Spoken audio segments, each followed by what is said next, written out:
Hey hi everyone, last వీడియోలో మనం hash map అనేది ఇండెక్సింగ్గా వాడచ్చా లేదా, దానివల్ల ప్రోస్ ఏంటి కాన్స్ ఏంటి అనేది తెలుసుకున్నాం.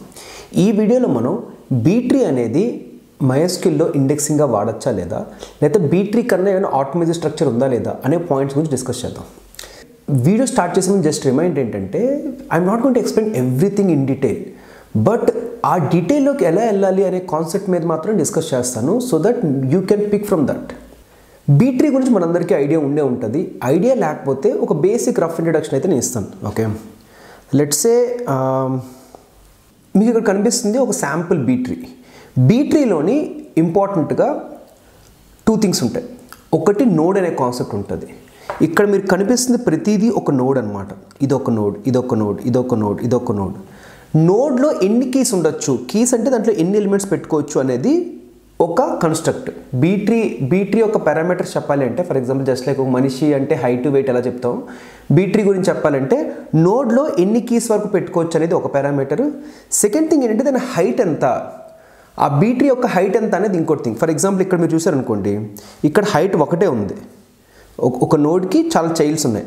అలాగే ఈ చైల్డ్కి మళ్ళీ చాలా చిల్డ్రన్స్ ఉన్నాయి అనుకోండి, అప్పుడు హైట్ 2 అవుతుంది. సో బీ-ట్రీ సిగ్నిఫై చేయాలంటే దాని చైల్డ్ నోడ్స్, దాని హైట్ ఎంత, and at the same time ఒక నోడ్లో ఎన్ని కీస్ పెట్టుకోవచ్చు. ఇది చాలా బేసిక్ థింగ్. ఇక్కడ మీరు ఫస్ట్ చూస్తున్నారు చూడండి, దీన్ని పేరెంట్ నోడ్ అంటారు. ఈ పేరెంట్ నోడ్కు ఉన్న చైల్డ్స్ అన్ని చైల్డ్ నోడ్స్ అంటారు. దీంట్లో ఉన్న ఇంపార్టెంట్ థింగ్ ఏంటి అంటే, ఇక్కడ మీరు అబ్జర్వ్ చేస్తే ఇక్కడ 10 ఉందనుకోండి, ఇటు పక్క నోడ్లో ఉన్న ఎలిమెంట్స్ అన్నీ 10 కన్నా తక్కువే ఉంటాయి. ఇప్పుడు 10, 40 ఉందనుకోండి, ఈ రో సిగ్నిఫై చేసే ఎలిమెంట్స్ అన్నీ ఈ 10కి 40కి మధ్యన ఎలిమెంట్సే ఉంటాయి. ఇక్కడ మీరు అబ్జర్వ్ చేసుకోండి, 10 ఉంది, 15, 18, 25, 38, 33, 39 ఇవన్నీ 10కి 40కి మధ్యలో ఉన్న ఎలిమెంట్సే. ఇప్పుడు లెట్స్ సే 40, 80 తీసుకున్నాం అనుకోండి, దాంట్లో మధ్యన ఎలిమెంట్స్ అన్నీ ఈ నోడ్లో ఉంటాయి. సో ఇక్కడ మీరు అబ్జర్వ్ చేస్తే ఇదంతా ఒక ప్రాపర్ సార్టెడ్ ఆర్డర్లో ఉంటాయి. ఓకే, బీ-ట్రీలో ఉన్న ఎలిమెంట్స్ అన్ని ప్రాపర్ సార్టెడ్ ఆర్డర్లో ఉంటాయి. ఈ 10కి 40కి మధ్యలో ఉన్నవన్నీ ఈ చిల్డ్రన్లో ఉంటాయి, 40కి 80కి మధ్యలో ఉన్నవన్నీ ఇక్కడ ఉంటాయి, 80కి 100కి మధ్యలో అన్నీ ఇలా ఉంటాయి. సో ఈ విధంగా బీ-ట్రీ అనేది మనం ఆర్గనైజ్ చేస్తాం. నేను ఒక రఫ్గా చెప్తున్నాను, మీకు కావాలంటే మీ డెప్త్లోకి వెళ్ళి ఇంటర్నెట్లో చదవచ్చు. మనం MySQL పరంగా ఇది ఎలా యూజ్ చేస్తానే దాని మీద ఎక్కువ కాన్సన్ట్రేట్ చేద్దాం. ఫర్ ద స్టార్టర్స్ పర్పస్ అసలు బేసిక్ సింపుల్ బీ-ట్రీ ఎలా క్రియేట్ చేయొచ్చో కూడా నేను చెప్పేస్తాను. లెట్స్ సే నేను ఒక బీ-ట్రీ క్రియేట్ చేద్దాం అనుకుంటున్నాను. దానికి మనకి 1 2 3 4 5 అనే ఎలిమెంట్స్ యూజ్ చేసి దాన్ని ఒక బీ-ట్రీలో పెట్టు అని ఎవరు అడిగారు. ఓకే, మనకు కావాల్సింది ఏంటంటే ఒక నోడ్లో ఎన్ని కీస్ ఉంటాయి. ఓకే, లెట్స్ సే నేను ఏం చెప్పానంటే 2 కీస్ ఉండొచ్చు అని చెప్పాను. ఇప్పుడు నేను ఏం చేస్తానంటే ఫస్ట్ ఇనిషియల్గా ఒక నోడ్ క్రియేట్ చేసుకున్నాను. ఓకే, ఈ నోడ్ క్రియేట్ చేసుకున్న తర్వాత ఫస్ట్ నేను ఏం చేస్తాను, 1 పెట్టుకుంటాను. 1 పెట్టుకున్న తర్వాత కూడా నోడ్లో మ్యాక్సిమం 2 కీస్ ఉండొచ్చు, అంటే ఇంకో స్పేస్ ఉంది, సో నేను 2 కూడా పెట్టుకుంటాను. ఓకే, నెక్స్ట్ 3 పెట్టుకోవడానికి ట్రై చేస్తాను, కానీ మ్యాక్సిమం నోడ్లో 2 ఉంటాయి కాబట్టి ఈ నోడ్ అనేది ఏమవుద్దంటే స్ప్లిట్ అవుద్ది అనమాట. ఎలా స్ప్లిట్ అవుతుంది, ఈ 2 అనేది పైకి వెళ్ళిపోతుంది, ఈ 2 పైకి వెళ్ళిపోయి 1 ఇటువైపు 3 ఇటువైపు వస్తుంది. మనం బీ-ట్రీలో ఉన్న బేసిక్ థింగ్ ఏమనుకున్నాం, ఒక నోడ్కి ఇటువైపు ఉన్నవన్నీ లెస్ కానీ ఈ నోడ్కి ఇటువైపు ఉన్నవన్నీ గ్రేటర్ దెన్ కానీ ఉంటాయి. సో ఆ విధంగా మనం రీఅరేంజ్ చేసుకుంటాం. ఇప్పుడు నేను ఏం చేస్తాను, దీంట్లో 4 పెట్టుకుంటాను. 4 వచ్చేసి ఎక్కడ వస్తుంది, ఈ 3 4 దగ్గర వస్తుంది. ఓకే, 4 ఎక్కడ వస్తుంది, 3 తర్వాత 4 కదా, సో 4 అనేది ఇక్కడికి వస్తుంది. దాని తర్వాత ఇప్పుడు ఏమవుతుంది, నెక్స్ట్ ఇప్పుడు 5 పెట్టుకుందామని చూస్తాను. మళ్ళీ మీరు అబ్జర్వ్ చేస్తే 3 తర్వాత నేను 5 పెట్టుకుందాం ట్రై చేస్తాను. ట్రై చేస్తే కానీ ఏమవుతుంది, నోడ్కి 2 ఎలిమెంట్స్ ఉండొచ్చు, కానీ అంతకన్నా ఎక్కువ ఉన్నాయి. సో ఇక్కడ కూడా స్ప్లిట్ అవుతుంది. స్ప్లిట్ ఎలాగవుతుంది, ఈ 4 అనేది పైకి వెళ్ళిపోతుంది. 4 పైకి వెళ్ళిపోయి 3 ఒక భాగంగా 5 ఒక భాగంగా స్ప్లిట్ అవుతుంది. 3 ఒక భాగంగా 5 ఒక భాగంగా 4 అనేది పైకి వెళ్ళిపోతుంది. మీకు బేసిక్ జస్ట్ రిఫ్రెష్ చేయడానికి చెప్తున్నాను, మీరు ఇంకా డెప్త్ కావాలంటే మీరు ఖచ్చితంగా అంటూ చదవండి. సో ఈ విధంగా ఒక 1 2 3 4 5 నేను బీ-ట్రీలో పెట్టాలనుకుంటే ఈ విధంగా వస్తుంది. ఇప్పుడు నా హోల్ పాయింట్ ఏంటి అంటే, ఈ బీ-ట్రీని నేను ఇండెక్సింగ్ వాడచ్చా లేదా, హ్యాష్ మ్యాప్ కన్నా ఇది బెటర్గా ఉంటుందా లేదా అనే పాయింట్స్ మీద మనం డిస్కస్ చేద్దాం. అసలు ఈ బీ-ట్రీ మెమరీ ఎలా స్టోర్ అవుతుంది, ఓకే, దాని గురించి కాసేపు డిస్కస్ చేద్దాం. ఇది ఒక నోడ్ అనుకుందాం. ఈ నోడ్లో మీరు అబ్జర్వ్ చేస్తే లెట్స్ ఇక్కడ నేను 1 10 20 40 60 ఇలాగా కొన్ని కీస్ పెట్టాను. ఇప్పుడు ఇక్కడ నువ్వు అబ్జర్వ్ చేస్తే 1 10 20 40 60 కాకుండా ఇక్కడ ఇంకొన్ని మనం పాయింట్ స్టోర్ చేసుకుంటాం. అదేం పాయింట్ స్టోర్ చేసుకుంటాం, 1కి 10కి మధ్యన ఏమైనా చిల్డ్రన్ ఉంటే ఆ చిల్డ్రన్ యొక్క పాయింట్ కూడా ఇక్కడ స్టోర్ చేసుకుంటాం. లాజికల్గా చేసుకోవాలి కదా, మరి ఎలా తెచ్చుకుంటాం. అలాగే 10కి 20కి మధ్యన ఏమైనా చిల్డ్రన్ ఉంటే దాని రూట్ పాయింటర్ కూడా ఇక్కడ స్టోర్ చేసుకుంటాం. అలాగే 20కి 40కి మధ్యన ఏమైనా చిల్డ్రన్ ఉంటే దాని యొక్క పాయింటర్ కూడా ఇక్కడ స్టోర్ చేసుకుంటాం. సింపుల్గా చెప్పాలంటే లెట్స్ సే ఇక్కడ మనం ఇప్పుడు ఇది ఉందనుకోండి, ఇక్కడ పాయింటర్ స్టోర్ చేసుకుంటాం. ఈ పాయింటర్ ఏంటి? ఈ చిల్డ్రన్ యొక్క పాయింటర్.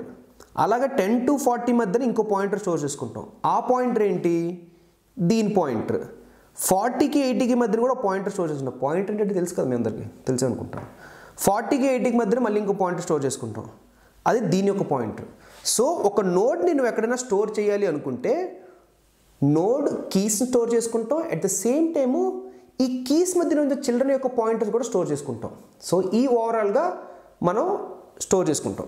కాకపోతే ఇక్కడ మీరు అబ్జర్వ్ చేస్తే ఇప్పుడు మనకి ఒక టేబుల్ ఉంది. ఓకే, టేబుల్ ఏంటి? నేము, ప్రైమరీకి ఏజ్, ఇలాగ ఒక టేబుల్ ఉంది. ఇప్పుడు ఈ టేబుల్ స్టోర్ చేయాలంటే మీరు అబ్జర్వ్ చేస్తే ఇండెక్స్లో నేనేం స్టోర్ చేయాలి? ఇప్పుడు ఈ టేబుల్ని లెట్సే ఈ టేబుల్ లెట్సే నేను మెమరీలో స్టోర్ చేద్దాం అనుకుంటున్నాను. మెమరీలో స్టోర్ చేయాలంటే ఏముంటుంది? ఈ రో అనేది ఎక్కడో దగ్గర స్టోర్ అయి ఉంటుంది. ఈ రో అనేది ఎక్కడో దగ్గర స్టోర్ అయి ఉంటుంది. ఆ రోకి ఒక అడ్రస్ ఉంటుంది మెమరీలోని. ఇప్పుడు ఈ అడ్రస్ అనేది ఖచ్చితంగా ఇక్కడ ఎక్కడ స్టోర్ చేసుకోవాలి కదా. ఇప్పుడు 1 అని పెట్టాను, 1కి రిలేటెడ్గా ఒక రో ఉంటుంది ఎక్కడో దగ్గర. మనం టేబుల్ క్రియేట్ చేస్తే ఆ టేబుల్లోని 1 అనేది ఏంటి? Primary index. ఆ ప్రైమరీ ఇండెక్స్కి ఎగ్నెస్ట్గా ఒక రో ఉంటుంది. ఆ రో ఏ అడ్రస్లో స్టోర్ అయింది కూడా మనం స్టోర్ చేసుకోవాలి. అలాగే కదా మనం తెచ్చుకుంటాం. ఇక్కడ నేను ఆ రో యొక్క అడ్రస్ కూడా స్టోర్ చేసుకోవాలి. ఇప్పుడు 10 అనేది ప్రైమరీ ఇండెక్స్ అనుకోండి, అక్కడ కూడా 10 రోకి 10 ప్రైమరీ ఇండెక్స్కి ఏ రో అటాచ్ అయి ఉందో దాని అడ్రస్ అనేది స్టోర్ చేసుకోవాలి. అలాగే 20, 40, 60. సో మీరు అబ్జర్వ్ చేస్తే నోడ్లో ఏమేమి స్టోర్ చేస్తున్నాం మీరు అబ్జర్వ్ చేస్తున్నారా? నోడ్లో మనం ప్రైమరీకి స్టోర్ చేస్తున్నాం. ఆ ప్రైమరీకి అసోసియేటెడ్గా రో ఏ ఉందో ఆ రో యొక్క అడ్రస్ స్టోర్ చేస్తున్నాం. ఎందుకంటే దాన్నే వాల్యూ అంటాం మనం let's say. At the same time ఒక కీకి మధ్యన ఉన్న చిల్డ్రన్ యొక్క పాయింటర్స్ కూడా స్టోర్ చేస్తాం. ఈ యొక్క నోడ్ని నేను ఒక మెమరీలో స్టోర్ చేయాలంటే ఈ డేటా మొత్తాన్ని స్టోర్ చేయాలి. ఇది మీకు చాలా ఇంపార్టెంట్ థింగ్. ఇది మీరు అండర్స్టాండ్ చేసుకోవాలి. ఓకే, ఒక నోడ్ని నేను మెమరీలో స్టోర్ చేద్దాం అనుకుంటే ఏ థింగ్స్ నేను స్టోర్ చేస్తున్నాను అనేది మీరు అండర్స్టాండ్ చేసుకోవాలి. ఇది మెమరీలో థింగ్. ఓకే, మెమరీలో ఏముంటుంది? నాకు మెమరీలో మనం ఏం తెచ్చుకోవడానికైనా చాలా ఈజీ. ఎందుకంటే memory hit self is a random access memory అంటాం. అంటే అట్ ఎనీ పాయింట్లో ఏదైనా అట్ ఎనీ అడ్రస్లోని నేను ఏదైనా డేటాను తెచ్చుకోవడానికి నాకు ఎక్కువ టైం పట్టదు. Okay, whereas disk is not like that. డిస్క్లో మనం ర్యాండమ్గా ఏదో ఒక పొజిషన్కి వెళ్ళి డేటా తెచ్చుకోవడంలోని సేమ్ టైం ఉండదు. Okay, for example let's say నేను సేమ్ నోడ్ని డిస్క్లో స్టోర్ చేద్దాం అనుకుంటున్నాను. ఫర్ ఎగ్జాంపుల్ ఇది ఒక బీ ట్రీ ఉంది, దీంట్లో డిఫరెంట్ నోడ్స్ ఉన్నాయి. ఇప్పుడు మనకు తెలుసు ఒక నోడ్లో ఏముంటుందో తెలుసు. నోడ్లో ఏముంటుంది? చిల్డ్రన్ యొక్క పాయింటర్స్ ఉంటాయి, నోడ్ కీ ఉంటుంది, అండ్ ఈ కీ అనేది ఒక రోని సిగ్నిఫై చేస్తుంది. ఆ రో యొక్క అడ్రస్ ఉంటుంది. ఈ థింగ్స్ అన్నీ ఒక నోడ్ అనేది సిగ్నిఫై చేస్తుంది. సేమ్ థింగ్ నేను డిస్క్లో స్టోర్ చేయాలి. ఓకే, సేమ్ థింగ్ డిస్క్లో స్టోర్ చేస్తుంటే దీనికి చాలా సొల్యూషన్స్ ఉండొచ్చు. ఒక మెయిన్ ఇంపార్టెంట్ సొల్యూషన్ పీపుల్ ఏమొచ్చారంటే ఒక నోడ్ మొత్తాన్ని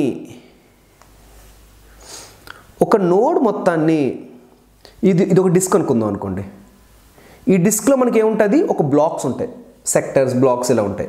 ఇవి ఎలా ఉంటాయి? ఒక 4 KB నుంచి ఒక 8 KB దాకా ఉండొచ్చు. ఓకే, ఇప్పుడు నేనేం చెప్తానంటే ఈ నోడ్లో ఉన్న డేటా మొత్తాన్ని ఒక బ్లాక్లో స్టోర్ చేసుకుంటాను. ఫర్ ఎగ్జాంపుల్ ఈ నోడ్లో డేటా ఉందనుకో దాన్ని ఇంకో బ్లాక్లో స్టోర్ చేసుకుంటాను. ఈ నోడ్లో డేటా ఉందనుకో దాన్ని ఇంకో బ్లాక్లో స్టోర్ చేసుకుంటాను. ఓకే, సో నేను బీ ట్రీని ఎలాగంటే నేను డిఫైన్ చేసుకుంటాను. ఫర్ ఎగ్జాంపుల్ ఈ పాయింట్ అని ఎందుకు చెప్తానంటే ఫర్ ఎగ్జాంపుల్ లెట్స్ సే ఈ బ్లాక్ ఉందనుకోండి. ఈ బ్లాక్లో నేను మ్యాక్సిమం ఎన్ని ఎలిమెంట్స్ పెట్టచ్చు? సో బ్లాక్లో పెడతాము అనే దాని మీదే మన నోడ్లోని అసలు ఎన్ని కీస్ ఫిట్ అవ్వచ్చు అనేది డిసైడ్ చేస్తాం మనం. ఓకే, లెట్స్ సే నీకు ఇప్పుడైతే 5 అలా చూపిస్తున్నాం, కానీ యాక్చువల్ MySQLలో ఒక 100 కన్నా ఎక్కువే ఉంటాయి. 100 కన్నా ఎక్కువ ఎలా డిసైడ్ చేస్తాం? ఒక బ్లాక్లో ఎంత డేటా పడుతుంది అనే దాని మీద మనం డిసైడ్ చేస్తాం. ఓకే, సో ఈ నోడ్ అనేది ఈ బ్లాక్లో పెట్టేస్తుంది, ఈ నోడ్ అనేది ఇంకో బ్లాక్లోకి వెళ్ళిపోతుంది. ఓకే, సో ఈ విధంగా అనేది నేను డేటాని స్టోర్ చేసుకుంటాను ఒక బీ ట్రీలో డేటా. ఓకే, నాకు రీడ్స్ ఎలా అవుతాయి? ఇప్పుడు బీ ట్రీ అంటే మనందరికీ తెలుసు ఏంటి? ఆర్డర్ ఆఫ్ లాగిన్లో మనం రీడ్స్ రైట్స్ అన్నీ చేసేవచ్చు. ఎక్కడది? ఇన్ మెమరీలోని. ఇన్ మెమరీలోని ఆర్డర్ ఆఫ్ లాగిన్లో చేసుకోవచ్చు. డిస్క్లో కూడా ఎలా చేయొచ్చు, డిస్క్లో ఎంత ఫాస్ట్గా చేయొచ్చు, ఈ థింగ్స్ మనం డిస్కస్ చేద్దాం. మనం ఇంతవరకు చేసే డిస్కషన్స్ అని నేను ఫర్ ఎగ్జాంపుల్ లెట్సే అర్రే ఎంత ఫాస్ట్గా మనం డేటా తెచ్చుకుంటాం కానీ, లేకపోతే ఇంకేదైనా కానీ డేటా ఎంత ఫాస్ట్గా తెచ్చుకుంటాం, ఇవన్నీ మనం ఇన్ మెమరీలో డిస్కస్ చేస్తున్నాం. ఒక మెమరీలో ఎంత ఫాస్ట్గా తెచ్చుకోవచ్చు అని చెప్పాను. ఇక్కడ మనం ఏం డిస్కస్ చేస్తున్నాం అంటే ఒక డిస్క్లో డేటా పెట్టినప్పుడు ఎంత ఫాస్ట్గా మనం తెచ్చుకోవచ్చు. మనం ఆల్రెడీ దాన్ని హ్యాష్ మ్యాప్లో డిస్కస్ చేసాం. హ్యాష్ మ్యాప్ డిస్క్లో పెట్టిన తర్వాత ఎంత ఫాస్ట్గా డేటా తెచ్చుకోవచ్చు అని. మీరు ఆ వీడియో చూడకపోతే ఖచ్చితంగా వీడియో చూడండి, దీని ప్రీవియస్ వీడియో అది హ్యాష్ మ్యాప్లో ఇండెక్సింగ్ వాడచ్చా లేదనేది. ఇప్పుడు మనం ఈ నోడ్ని ఫర్ ఎగ్జాంపుల్ నేను డిస్క్లో పెట్టిన తర్వాత రీడ్ ఎలా చేస్తాను. ఫస్ట్ థింగ్ ఏంటి, ఇది నా డిస్క్ అనుకుందాం. ఓకే, ఇప్పుడు నా డిస్క్ వచ్చిన తర్వాత నేను ఇక్కడ లెట్సే నేను 59 రీడ్ చేయాలి. ఓకే, నేను ఏం రీడ్ చేయాలి, 59 రీడ్ చేయాలి. 59 రీడ్ చేయాలంటే ఫస్ట్ నాకు ఏం కావాలి, ప్రతిసారి నాకు ఒక క్వైరీ వచ్చింది. ఏంటి, read wear ID equal to 59. ID 59 అయితే ఆ రోన్ తే అని చెప్పేసి నేను క్వైరీ వచ్చింది. ఈ క్వైరీ రాగానే ఏం చేస్తాను, నేను ఇండెక్సింగ్ స్ట్రక్చర్ దగ్గరికి వెళ్తాను. ఇండెక్సింగ్ స్ట్రక్చర్లో ఫస్ట్ ఏంటి, పేరెంట్, ఫస్ట్ రూట్ నోడ్ తెచ్చుకుంటాను. రూట్ నోడ్ అనేది డిస్క్ని తెచ్చుకుంటాను. ఓకే, రూట్ నోడ్ ఏంటి, రూట్ నోడ్ అనేది లెట్స్ సే ఈ డిస్క్లో ఉంది. ఈ డిస్క్ నుంచి తెచ్చుకుంటాను నేను 10, 40, 90, 100 ఇలా సంథింగ్ అన్నీ ఉన్నాయి దాంట్లోనే. ఇక్కడ మీరు అబ్జర్వ్ చేస్తే ఇక్కడ నేను 59ని సెర్చ్ చేయాలి. 10కి 40కి మధ్య 59 ఉంటుందా, ఉండదు. 40కి 80కి మధ్య 59 ఉంటుందా, ఉంటుంది. సో దానికి అర్థం ఏంటి, 40కి 80కి మధ్యన నా 59 అనే ఐడి ఉంది. సో ఇప్పుడు నేను ఏం చేస్తాను, 40కి 80కి మధ్యన చైల్డ్ పాయింటర్ ఏముంది, ఓకే చైల్డ్ పాయింటర్ ఏముందా అని చెప్పి మళ్ళీ డిస్క్ వెళ్తాను. మళ్ళీ డిస్క్ వెళ్ళి అది ఎక్కడో లెట్స్ ఇది పాయింట్ చేస్తుంది అనుకోండి, అప్పుడు దాన్ని తెచ్చుకుంటాను. దాన్ని తెచ్చుకున్న తర్వాత అక్కడ మళ్ళీ రీడ్ చేస్తాను. అక్కడ మళ్ళీ ఏం రీడ్ చేస్తాను, దీంట్లో అనేది 59 ఉందా లేదా అని చెప్పాను. ఇప్పుడు దీంట్లో 59 ఉందనుకోండి, లెట్స్ ఇక్కడ 59 యాడ్ చేశాను నేను. దీంట్లో 59 ఉందనుకోండి, ఓకే 59 దీంట్లో ఉంది అని చెప్పని నేను రిటర్న్ చేస్తాను. ఓకే, సో ఈ విధంగా మీరు అబ్జర్వ్ చేస్తే నేను ఎన్ని డిస్క్ కాల్స్ చేస్తున్నాను అనే దాని మీద మొత్తం డిపెండ్ అయి ఉంటుంది. ఇక్కడ మీరు అబ్జర్వ్ చేస్తే నేను ఎన్ని డిస్క్ కాల్స్ చేశాను, 2 డిస్క్ కాల్స్ చేశాను. ఫస్ట్ డిస్క్ కాల్ ఏంటి, పేరెంట్ నోడ్ తెచ్చుకోవడం కోసం. సెకండ్ డిస్క్ కాల్ ఏంటి, దాని చైల్డ్ తెచ్చుకోవడం కోసం. అలాగే ఇప్పుడు ఇంకో చైల్డ్ ఉంది. ఓకే, అలాగే ఇంకో చైల్డ్ ఉంది. ఓకే, ఇప్పుడు ఇంకో చైల్డ్ ఇంకేదో సంథింగ్ ఇక్కడ లెట్స్ సే ఒక 40, 50 ఉంది ఇక్కడ. ఓకే, ఇప్పుడు 50 తెచ్చుకోవాలంటే 1 disk call, 2 disk call, 3 disk calls, మొత్తం 3 డిస్క్ కాల్స్ చేయాలి. సో నీ హోల్ పాయింట్ ఏంటి అంటే నువ్వు ఎన్ని డిస్క్ కాల్స్ చేస్తావో అంత ఎఫిషియెంట్గా నువ్వు డేటాను తెచ్చుకోగలవు. సో ఇక్కడ మనకి స్టాట్స్ ఏం చెప్తున్నాయంటే ఒక 100 నోడ్లో 100 కీస్ పెట్టుకున్నాను అనుకోండి, 100 కన్నా లెట్స్ 100 కీస్ పెట్టుకున్నాను అనుకోండి, at the rate of 3 height అంటే 3 హైట్లు ఒక 3 చిల్డ్రన్ ఉంటాయి అనుకోండి, నేను ఆల్మోస్ట్ ఒక 10 మిలియన్ కీస్ స్టోర్ చేసుకోవచ్చు అంట. ఇది నెట్లో చెప్పడం కాదు, మన క్యాలిక్యులేషన్ దొరికిపోద్ది. అంటే ఏంటంటే ఒక 10 మిలియన్ కీస్ ఉన్నాయనుకోండి మీ దగ్గర, అంటే మీ టేబుల్లోని 10 మిలియన్ రోస్ ఉన్నాయి.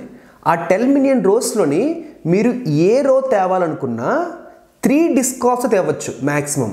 ఎందుకు, first disk call parent, second disk call అనేది చిల్డ్రన్, థర్డ్ డిస్క్ కాల్ అనేది దాంది. సో ఈ విధంగా పాయింట్ ఏంటి అంటే మీరు ఎప్పుడైనా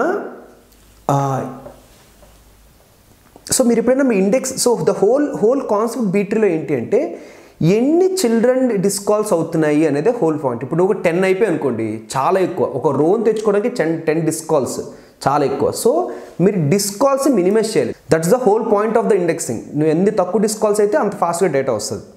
ఇక్కడ మీరు అబ్జర్వ్ చేస్తే మనం రీడ్ ఎలా చేయాలో మనకు తెలిసింది. రైట్స్లో ఏమైనా ప్రాబ్లం ఉంటుందా, ఓకే ఇక్కడ మీరు అబ్జర్వ్ చేస్తే బీట్రీ యొక్క మీరు ఫంక్షనింగ్ అబ్జర్వ్ చేస్తే బీట్రీలో అయ్యే మేజర్ థింగ్ ఏంటి, స్ప్లిట్ అవుతుంది. నోడ్ అనేది స్ప్లిట్ అవుతుంది. ఫర్ ఎగ్జాంపుల్ మనం ఇందాక ఎక్కడ చూసాం, ఇక్కడ మీరు అబ్జర్వ్ చేస్తే ఇనీషియల్గా 1, 2 అనేది ఒక నోడు, అది స్ప్లిట్ అయ్యి 2 నోడ్స్ ఫామ్ అయింది. ఓకే, సో ఇలాగ స్ప్లిట్ అనేది నోడ్ అవుతుంది. సో నోడ్ స్ప్లిట్స్ వల్ల ప్రాబ్లం ఏంటి అంటే రైట్స్ చేస్తున్నప్పుడు ఒకసారి ఆలోచించండి, నేను చెప్పాల్సిన అవసరం లేదు, మీకు అర్థమైపోద్ది. ఒక నోడ్ ఉంది, ఆ నోడ్ని నేను ఒక బ్లాక్లో స్టోర్ చేస్తాను. సింపుల్గా ఇది ఒక నోడ్, ఈ నోడ్ని నేను డిస్క్లోని ఒక బ్లాక్లో స్టోర్ చేస్తున్నాను. కానీ డేటా పెట్టే కొద్దీ ఏం చేస్తున్నాను, నోడ్ని 2 నోడ్స్ కింద స్ప్లిట్ చేస్తున్నాను. అర్థమవుతుందా?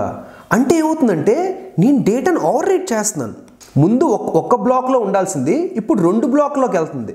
ఈ బ్లాక్లోకి ఇది వెళ్తుంది, ఈ బ్లాక్లోకి ఇది వెళ్తుంది. సో ఇదే ఒక మేజర్ ప్రాబ్లం బీట్రీలో. ఏంటి అంటే బీట్రీలో స్ప్లిట్టింగ్ అనేది అవుతుంది. నోడ్ స్ప్లిట్టింగ్ అవ్వడం వల్ల ఎగ్జిస్టింగ్ బ్లాక్లో డేటా ఉందనుకోండి, కాకపోతే ఆ నోడ్ని నేను స్ప్లిట్ చేయాల్సి వస్తుంది అనుకోండి, అప్పుడు నేను ఆ బ్లాక్ను ఓవర్ రైట్ చేసి మళ్ళీ కొత్త బ్లాక్లో డేటా రాస్తూ ఉండాలి. సో ఇలాగ ప్రాబ్లం ఏంటంటే బీట్రీలో కానీ ఎక్కువ స్ప్లిట్స్ అవుతున్నాయి అనుకోండి, అప్పుడు మీకు చాలా ఎక్కువ వర్క్ డిస్క్ మీద ఉంటుంది. బీట్రీలో స్ప్లిట్స్ తక్కువ అవుతున్నాయి అనుకోండి, ప్రాబ్లం ఏం లేదు. కానీ బీట్రీలో ఎక్కువ స్ప్లిట్స్ అవుతున్నాయి, అప్పుడు మీకు డిస్క్లో మాటికి ఎగ్జిస్టింగ్ బ్లాక్లో రీరైట్ చేయాల్సిన అవసరం వస్తుంది. ఇప్పుడు క్వశ్చన్ ఏంటంటే అసలు ఎక్కువ స్ప్లిట్స్ ఎప్పుడు అవుతాయి, తక్కువ స్ప్లిట్స్ ఎప్పుడు అవుతాయి? ఈ క్వశ్చన్ని ఆన్సర్ చేయను. కానీ మీరు ఒకసారి అబ్జర్వ్ చేస్తే, మీరు నా ఇన్స్టాగ్రామ్ ఫాలో అయితే మీకు అక్కడ ఒకసారి క్వశ్చన్ అడిగాను అక్కడ. ఏంటి అంటే MySQLలో మనం ఎప్పుడు ఎందుకు సీక్వెన్షియల్గానే ఐడీస్ జనరేట్ చేస్తాం? MySQLలో ఐడీస్ జనరేషన్ అనేది ఎప్పుడు సీక్వెన్షియల్గా ఎందుకు ఉంటుంది అనే పాయింట్ది ఇప్పుడు మనం డిస్కస్ చేసిన పాయింట్కి చాలా క్లోజ్ కోరిలేషన్ ఉంటుంది. ఎందుకు అనేది మీరు యాక్చువల్గా డెప్త్గా వెళ్ళొచ్చు, బట్ సింపుల్గా నేను చెప్తాను. ఏంటంటే సీక్వెన్షియల్గా మనం ఐడీస్ జనరేట్ చేస్తే స్ప్లిట్స్ అనేవి మన కంట్రోల్లో ఉంటాయి, మనం కంట్రోల్ చేయొచ్చు, ఎక్కడెక్కడ స్ప్లిట్స్ అవుతాయని కంట్రోల్ చేయొచ్చు. కానీ ర్యాండమ్గా ఐడీస్ జనరేట్ చేస్తే ఎక్కడెక్కడ స్ప్లిట్స్ అవుతాయో మనకి తెలీదు.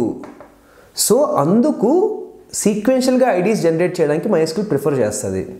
ఈ పాయింట్ మీద మీరు ఇంకా ఎక్కువ డెప్త్గా వెళ్ళాలనుకుంటే ఆ రీల్ చూస్తే మీకు కొంచెం అర్థమవుతుంది. ఓకే, సో ఓవరాల్గా అయితే మనం డిస్కస్ చేసుకున్నాం బీట్రీలోని పాజిటివ్స్, బీట్రీలోని రైట్స్ ఎలా అవుతాయి, రీడ్స్ ఎలా అవుతాయి, రైట్లో ప్రాబ్లం ఏంటి అనే థింగ్స్ మనం డిస్కస్ చేసుకున్నాం.